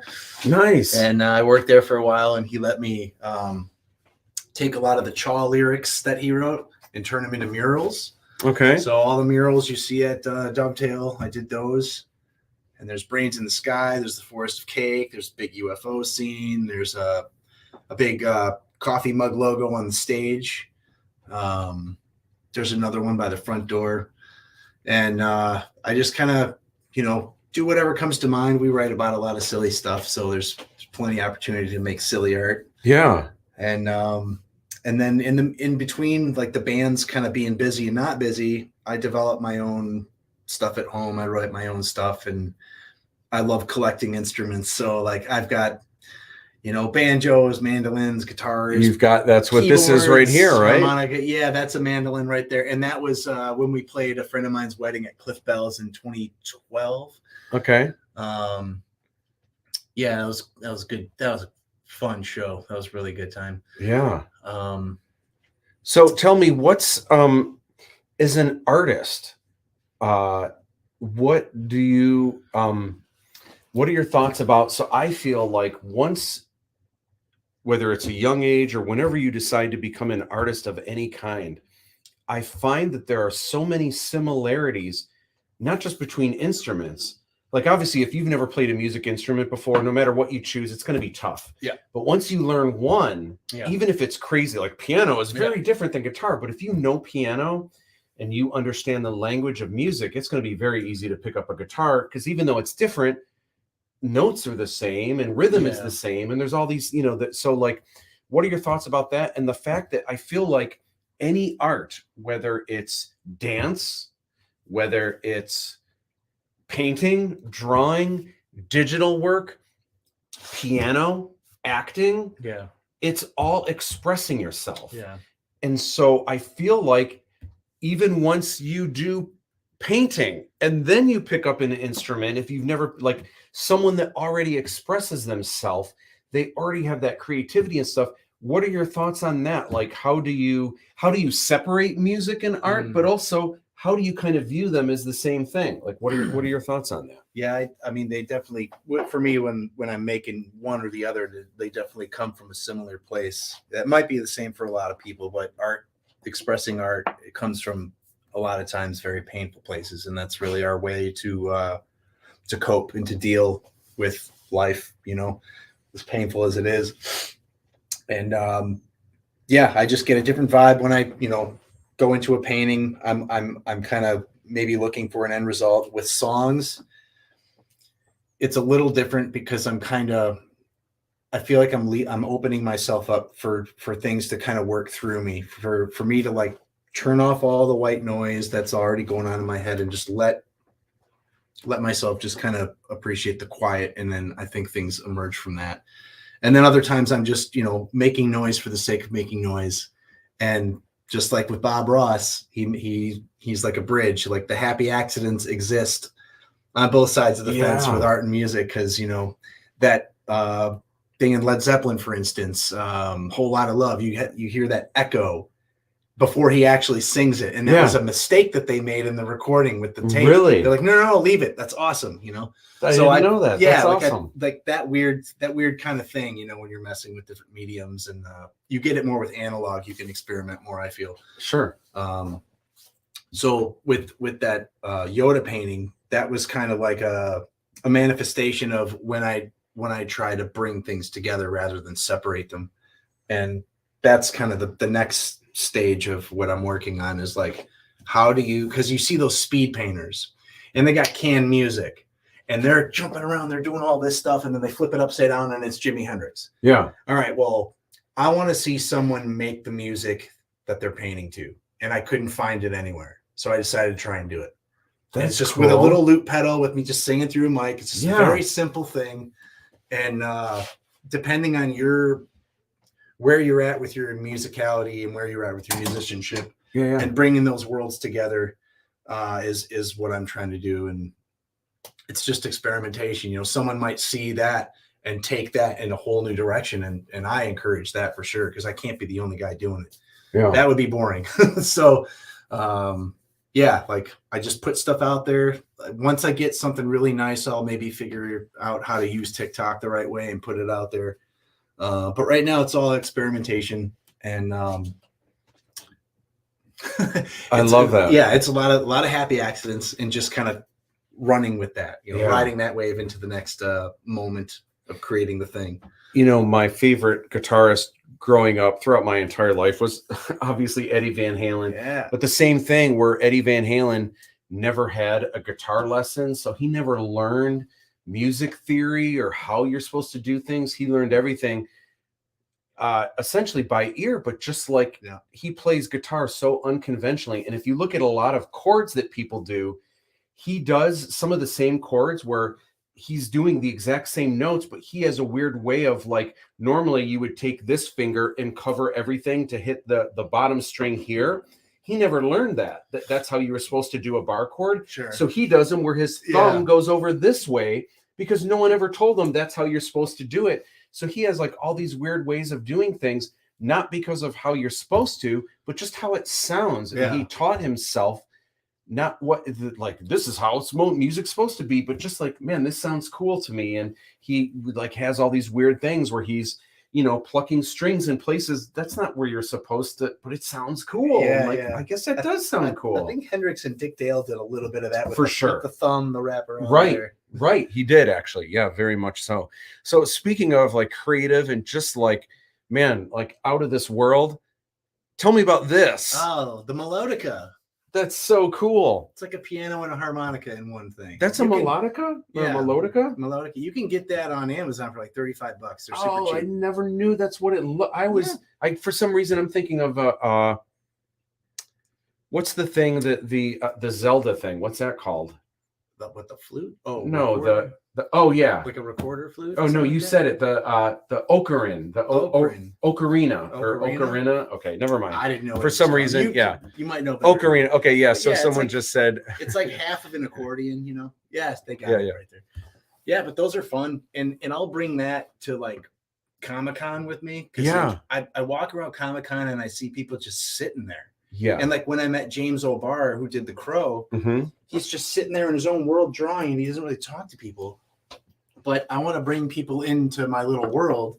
And so like I'll watch these, you know, cosplay people walk by. If I see someone walking by a certain costume and I know what the theme song is, I'll pick up the melodica and I'll really quickly toot the little tune, and it'll be like, what was that? Oh, some dude over there with a little piano. Let's go see what he's doing. Yeah. And then you get to show him like all your weird stuff. Yeah.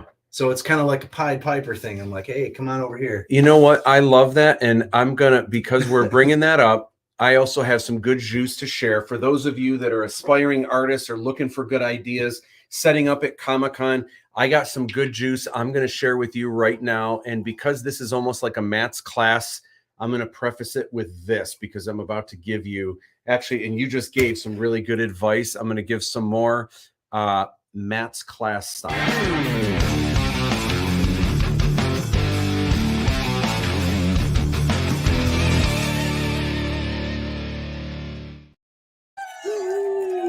So some really cool tips here, real quick. So you were talking about having a melodica, whatever. I have no idea how it's pronounced. Yep, you got it. But having one of those at a show and just doing something different, and how some people just sit down and they kind of keep in their own shell. So I learned something very early on at, this would have been in the mid 90s when I was living in Los Angeles, and I would go to San Diego Comic-Con. And at the time I was working for Ricky Rocket, who's the drummer for Poison. He had his own comic book company. But I remember we were having dinner once with a bunch of famous comic book artists and stuff. But I happened to be sitting right next to Brian Pulido. Brian Pulido was the owner of Chaos Comics. He created like Lady Death, Evil Ernie. Yeah, you know. Yep. So anyway, so I was sitting next to That's him. great. The thing that kind of blew my mind is there was all these really cool booths back then. They used to really do it up really big. But the Chaos Comics booth was like a rock show where there were always fans lined up around the booth getting comic books signed. They were always playing like rock music. And man, all the people working there were busy signing stuff. You want a t-shirt, this and that. And they're running it almost like a game show, almost like a rock show, like a rock mirth thing. They were moving stuff so quick. It was so amazing. And then, of course, nothing draws a crowd like a crowd. So I was talking to him, and I was kind of like, I wanted to pick his brain. I was sitting right next to him. So, man, give me some juice. What are your secrets and this and that? And he told me something that I will never forget that has stuck with me, that I've used to this day. So here is a tip for you guys. This is what I wanted to share. He said, he shared with me one of his secrets. He said, here's the rule for his company. Everyone that works there, and he had a team of people he's paying to run things and sell things and everything else. He gets rid of all the chairs. Everyone has a chair to sit down. And unless you're an artist sitting down to sign something, or you're getting paid to draw something, you're not allowed to sit down. Yeah. If you sit down, you're fired. And I was like, well, what if no one's there? What if there's nothing to do? He's like, oh no, they're fired. I was like, why? He's like, think about it. When you go to a show as a consumer, as a fan of all this, if you see, maybe it's even your favorite artist, or maybe you see something that you like, if people are sitting down and they're in their own bubble and they're just like doodling and they're just kind of whatever, or even if they're not and they're just kind of going through, or they're going through Instagram because they're at this amazing show, people are everywhere, but for some reason Instagram is more exciting than anything happening at the show, right? Who wants to walk up to a booth like that? Yeah, it's tough. But there's something about even just standing up, it's already more inviting. It's more approachable, to where if people have half a mind to kind of see, because sometimes it's scary when you walk to Artist Alley. Sometimes you get two things: either people are closed off and you don't want it, or sometimes people go overboard with, hey, it's my stuff. Come check out my book. No, come here. I want you to check out my book. My book's awesome. Will you please buy my book now? Well, no one wants to do, because like people, you're scary. I don't want to do that either. I don't know if I've ever seen anyone do that. Oh, I have. I've seen people get up on chairs and people come, I'm running a sale. What are you doing? You have to come look at my book right now. Like, no one wants to go to that either. Like, that's a little too much maybe. But simply standing up, or I love the idea of every now and then pulling out the melodica, like doing something different where people are like, what's going on over there? Usually the call is the Close Encounter theme song. That's usually like that pulls my kind of folks. And like in 2019, I was so shocked. The only people, I was hoping to have like alien conversations like all day with people, because I had a lot of that in my art. These two other ladies were the only two people that came up to me, and they were telling me about like seeing red orbs on their ranch, in their house, like being haunted by green orbs and all this stuff. I'm like, this is amazing. This is what I wanted to hear all day. Yeah. So you never know who you're going to meet.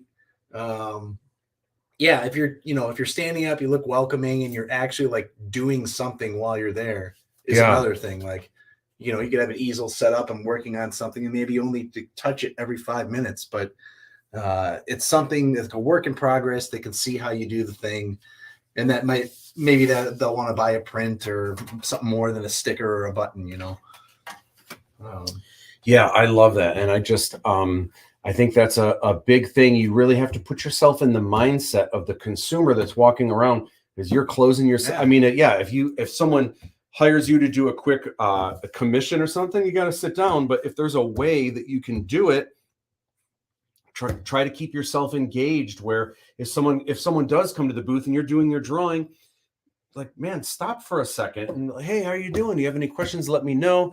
I'll tell you real quick about the book you're looking at. Take the time to do it, because if you keep yourself closed off, you may have had a customer there, but I'll never forget that tip. And so to this day, whenever I set up booths, I also do not want anyone sitting down. Sometimes I have to sit down if I'm signing stuff, but in the moment I'm done signing, dude, I am up. How you doing? What's going on? Let's get this party started. Wear something weird, Like, what the hell's that guy wear? Because there's cosplay people everywhere. They're all competing for attention, Yeah. And that's a huge thing that the shows have almost become more about the people there. And that's a cool thing. I have nothing against the cosplay, but you are competing against that. So you have to find ways to be even more exciting than everything else going on. A small percentage of people that are actually there to like find new stuff and actually buy things. Yep. All right. So real quick, I wanted to talk, just because I know so many of my fan base are into the Mandalorian. So I wanted to chat really quick about this. We have some comments real quick. I missed a couple. Mike, I'll give you $1. Dave Todd is saying for your vote, and totally respect. I don't think Dave did artwork for this, but him out for dinner or something. Totally respect the creative output for Life Emotions. We got the Ocarina. I can attest to seeing you at Comic-Con moving around like a madman. That's the way to do it. Conventions are really intimidating to me. Anxiety is a biatch. They can be, but you just have to. I get it, but like, I think if you do it, once you do it, and maybe you've done it and it's still anxiety, but I think that's one of the things that helps. Where if you're just sitting down and you're closed off, I think that's like I don't want to say a downward spiral, but it's like a catch-22 fulfilling thing, where if you're sitting down and you're nervous and you're keeping yourself in a, kind of drawing in your sketchbook, if you're closed off, people are going to walk by. People that might have stopped by are also going to be closed off. So I think that's a good rule to have. Stand up. And you don't have to be, because sometimes that is too much. I'll be like, you don't want to be like, there might be people who would have come by, but if you're going, hey, what's up? How you doing? Here's my book. Like, people feel like, oh, am I going to be stuck talking to this person forever? So you want to do it in a way where people don't, because it's everyone's time. You don't want to feel like, make people feel like, oh, we're going to stuck talking and we're going to be here forever. I want to have time to see everything, but just do it in a respectful way where, hey, running a half off sale, just so you know, like just a quick thing that will be more likely to get people in and, have fun with it. Because I think if you're having fun, people can sense that, people can feel that. And they're going to come right. That's going to draw people in. And that was a difference between like doing something like Comic-Con and then the AI show, where I had my booth set up, but there's not a table in front of me and the person. I actually get out of the way and let them walk into the space. Okay. And I'm off to the side dancing because there's bands playing, and, I just try to make my booth a little bit more like welcoming and like more of an adventure. Absolutely. Like, there's a table in front of us and we're going to conduct business here, and that's all we're here to do. Hey, Matt, what's up? I made the mecha robot in Procreate. Okay, awesome. This is Joe Salazar, and the piece that we are talking about here is, overshot myself here. Joe Salazar did this awesome mech robot Fidgy. So that's awesome. You did it in Procreate. Oh my gosh. That's amazing for Procreate. That's crazy. That's legit. That's amazing. Like, it really looks like 3D. I'm curious, Joe, did you build something in 3D as a base and then paint over it in Procreate? Or is this all by hand in Procreate? I'm so curious because it's off the hook. It's so good. So many layers. That is wild. So curious if you built that if you built that first, like a wireframe or something to then paint over the top. Curious on that. Real quick. Oh my gosh, we're jumping ahead. Real quick, I wanted to talk Mandalorian for those of you that are watching. Oh, Joe says no, just sketch and paint by an H Apple pencil. Nice. It's not an 8. It's not a. I mean, I thought it was a 6B Apple pencil. Yeah, that's awesome, man. That is real. So he used one of these right here. That's great. That is awesome. Really, really good job on that. I love it. I had to squint because I thought it was 3D at first. Dave Todd says, yeah, really amazing job on that. Off the hook. So Mandalorian, I want to chat real quick. So you're into the Mandalorian, but you're not caught up, are you? I enjoyed it. I haven't seen the second season. Okay. But I appreciate the show, and I love that they brought Bill Burr into it. Yeah. He just adds a lot of comic relief to it. Yeah. I wouldn't have thought so, but he does. Yeah. I actually like him in the After show seeing too. him in like Breaking Bad, and then like his comedy special, and then Family. What is it? F is for Family on Netflix, and now to see him in like a Star Wars franchise, it's just pretty interesting. Yeah, yeah. So, Mike, are you caught up on Mandalorian? Do you watch Mandalorian? Oh no. Oh my gosh. Well, I'm gonna just go over this really quick for those of you that are into Mando. So the episode that dropped last week, I enjoyed it so far. My favorite episode of the season. And it was interesting because, and again, this is spoilers. I'm not going to really reveal too much, but it's like the first 10 minutes were Mando and good. The last 10 minutes were Mando and good. It was like the longest episode yet that I think they've done. And the 40 minutes in between were brand new, like almost has nothing to do. It's a couple characters we've seen before, but barely. And it was almost like Andor. Did you watch Andor? Yeah, we just finished that. So this episode, the whole middle 40 minutes was like an episode of Andor. It had this feeling of like behind the scenes with the Empire and the New Republic, and it's on Coruscant. Not revealing any spoilers really or anything, but it was almost like they were making this season. And then Andor probably dropped, and people were like, "Oh my God, Andor is amazing!" And maybe Mando, the crew behind the scenes, Jon Favreau and Dave Filoni might have been like, "We need to get more of this cooking in Mandalorian," because suddenly it's kind of like, and in a good way, and it's its own thing. It's not like a complete ripoff, but the feeling of it. It's kind of like Andor. It's really good. So Mandalorian, I'm digging it. At first I was kind of like, I'm not sure, we'll see, but I'm digging where it's going. I wasn't sure if I was going to like the direction of this season. As of right now, I'm a fan. I like it. I like where it's going. I gotta get back into it. Yeah. I get distracted by all the million other shows that are out there. I know. Wednesday it's so and good. And did you watch Wednesday? Yeah, I like Wednesday was good. Last of Us was great. Brilliant. Did you watch that, Mike? Last of Us? Yeah, just good stuff. And Anthony LaFata says this is the way. Real quick, I wanted to share one more thing. This is kind of a reveal. So we already showed what the Gin of Wisdom looks like, but I only had these are just kind of the official kind of photos from China, but I didn't have an actual one in my hands to show you guys. And today I actually have a real Gin of Wisdom minifig. Minifig. Ah, gotcha. Minifig. That's what they call these. Yeah. The acronyms. Yep. So here it is right here. It's so adorable. I love that the lamp of wisdom is just made out of these little two pieces here, and it's gold. It's literally 24 karat. No, it's not 24 karat gold, but it's like the plastic is made out of this like metallic gold, and it's hard to see. It's like dark in here, but you can see he's got his scarf. He's got his Gin of Wisdom pendant, and it's adorable. It looks just like Aaron Golmatis, who plays the Gin of Wisdom. Can't wait for you guys to get these, and these are going to ship. This comes with the Aladdin's Inner Circle. I have to check. It may be,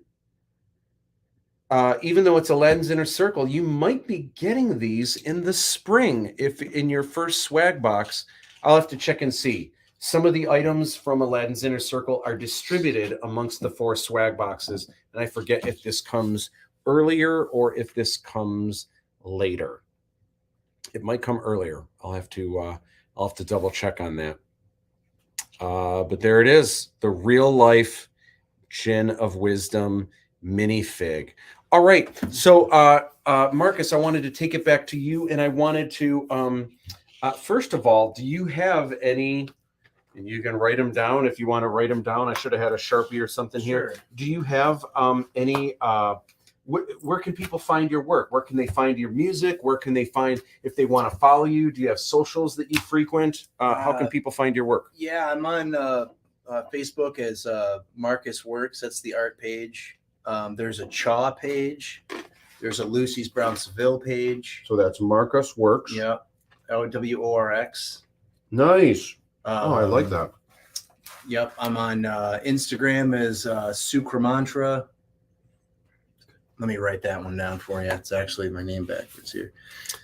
I was wondering what that was because I was almost like, wait, that's like, it's almost like Marcus, but yeah. And then mantra is like, your meditation. So I love it. Art meditation. So you can find me there. And then Marcus Works Custom Cards 2020 on Instagram.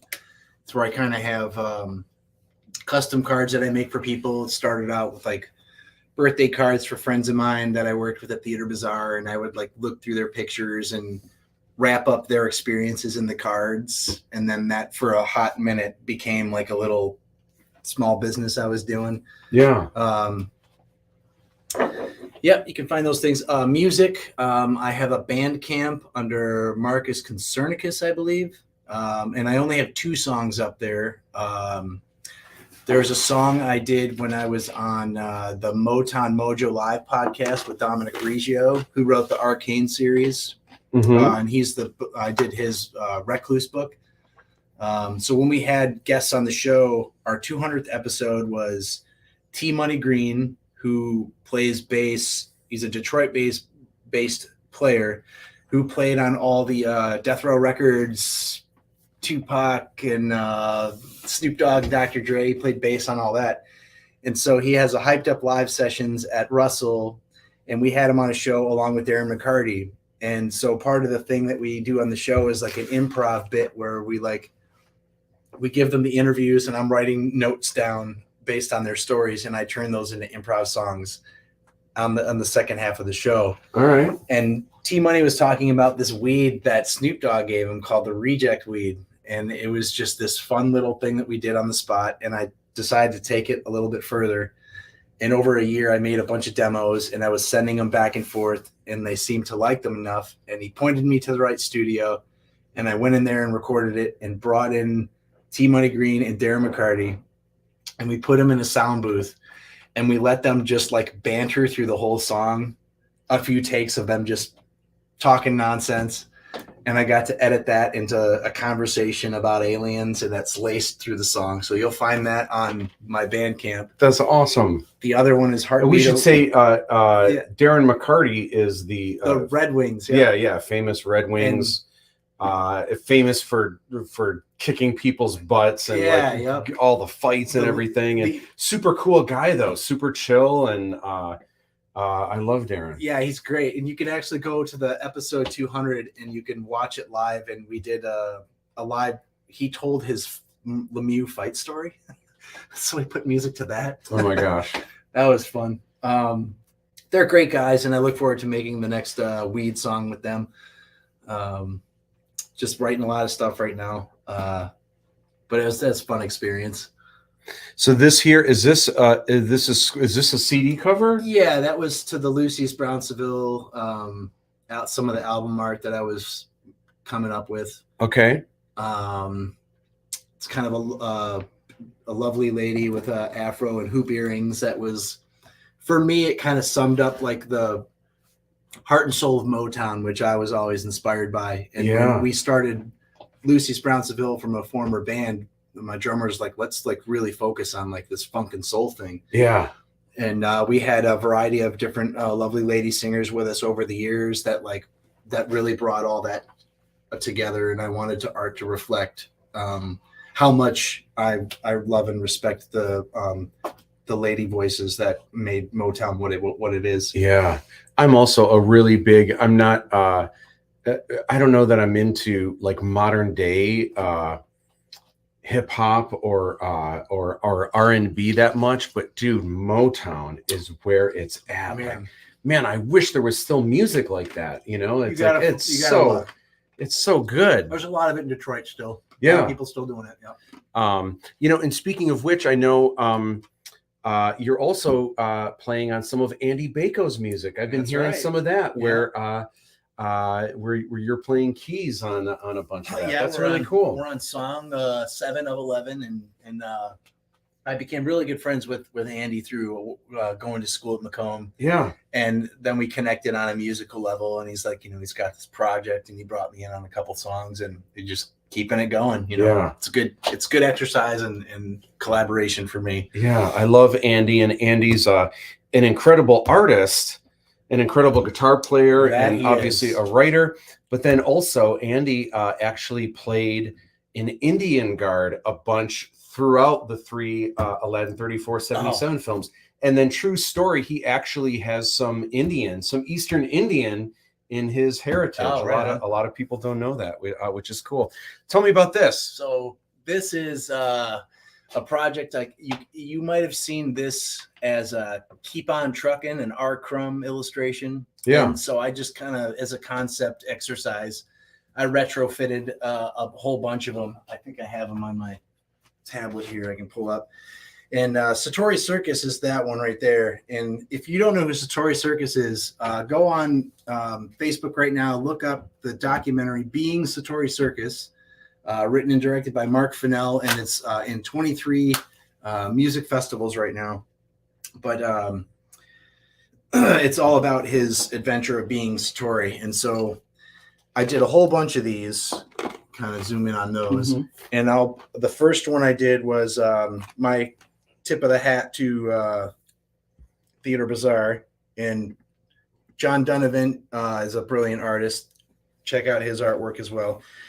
And I love that on the shoes. And I realize now, I was always like, wait a minute, Sukram, there's got to be something, because I know you're always doing secret messages. Yeah. It's silly me. All I had to do is read it upside down and it says Marcus. Like, I Yeah. should have known, but that's so cool on all the and shoes. then, so since we're artists, I did a Bob Ross one. That's This was Keep On awesome. Painting.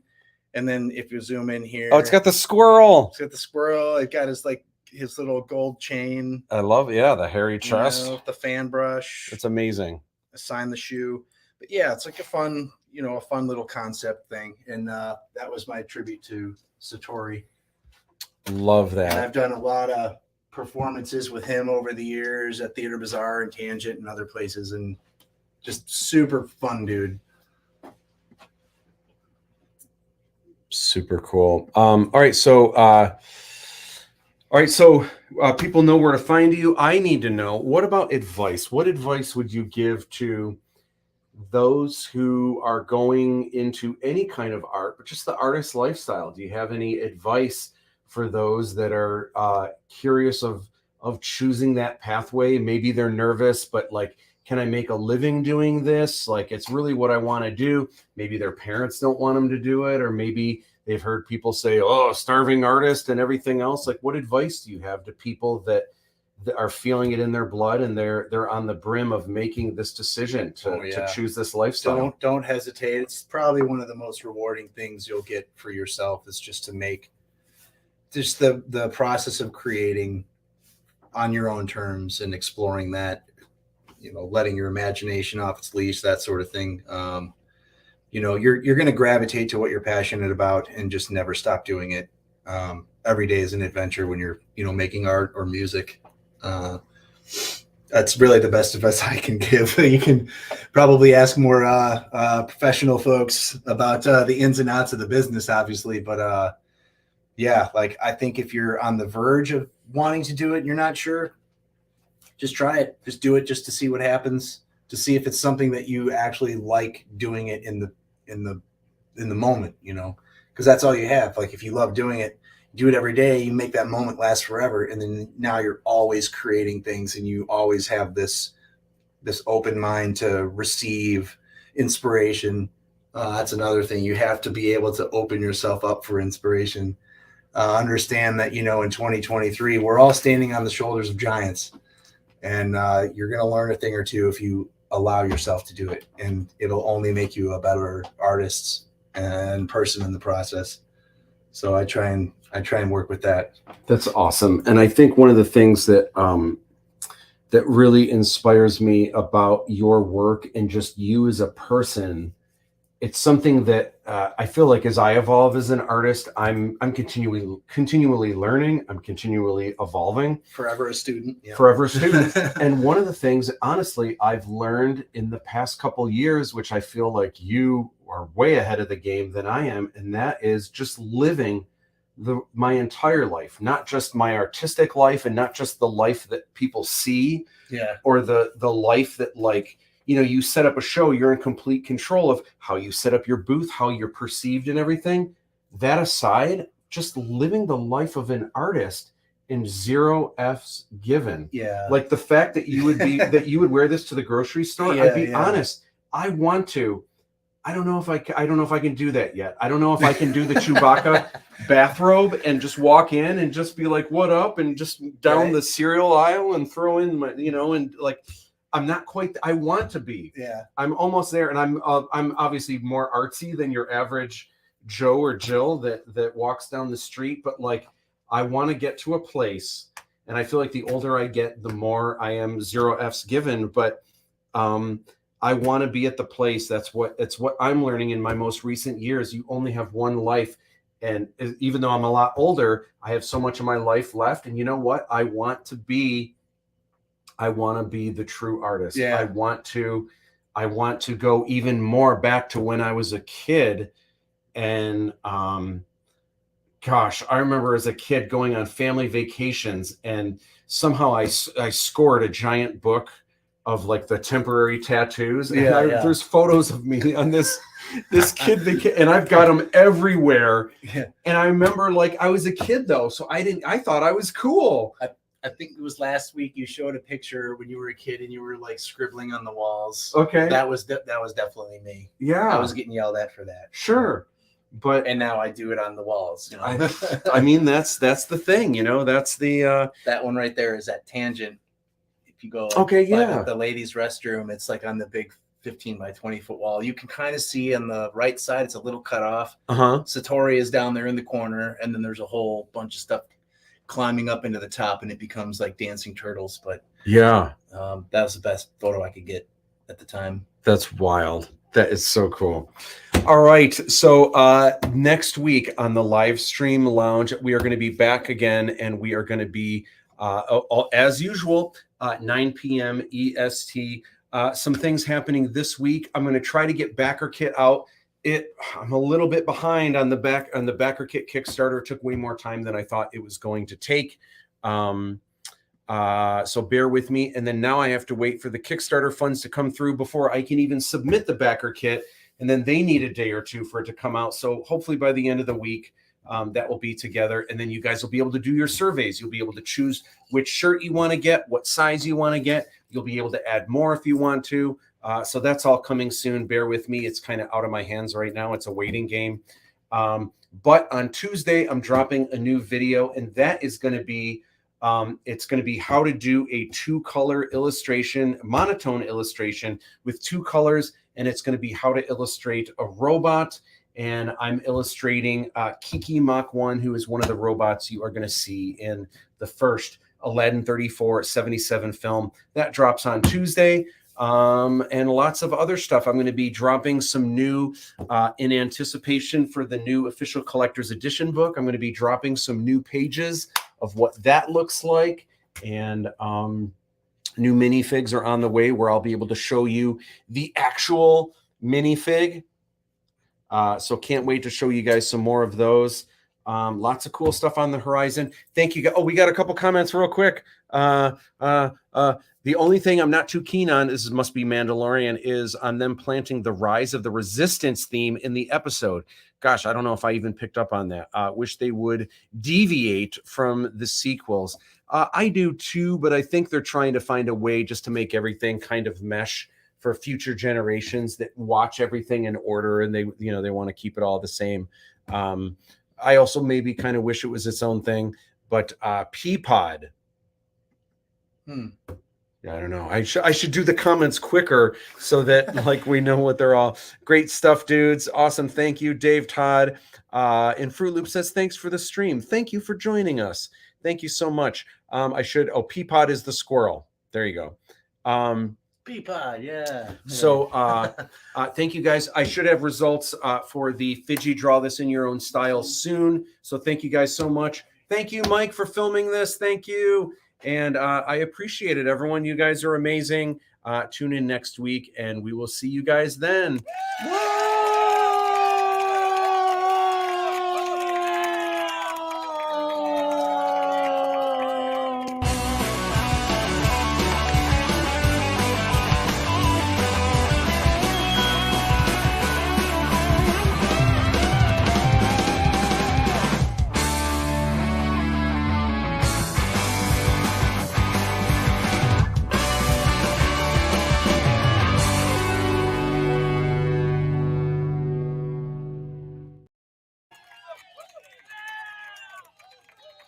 See you guys. Woo!